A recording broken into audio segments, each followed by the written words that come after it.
చాలా దురదృష్టకరం. 5 మాసాల నుంచి కూడా ఈ తురకపాలెం అనేది ఒక అంతులేని కథలాగా కొనసాగుతూ ఉంది.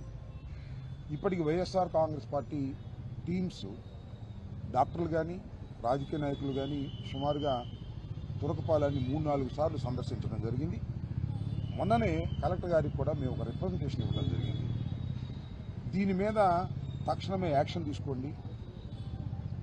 కొద్ది మాసంలోనే, కొద్ది టైంలోనే 45 మరణాలు ఆ గ్రామంలో సంభవించాయి. ఒక విచిత్రమైన వ్యాధి రావడం, ఆ వ్యాధి వల్ల మరణించడం అనేది చాలా దురదృష్టకరమైనటువంటి పరిణామం.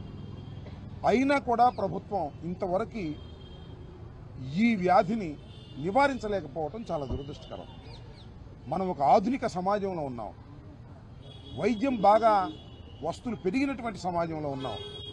గుంటూరు కోతవేటు దూరంలో ఉన్నటువంటి గ్రామంలో కూడా 5 నెలలకు కూడా ఈ వ్యాధిని నివారించలేకపోయారు అంటే ఇది ప్రభుత్వ అసమర్థత, అలసత్వం అని మరోసారి చెప్పదలుచుకున్నాం.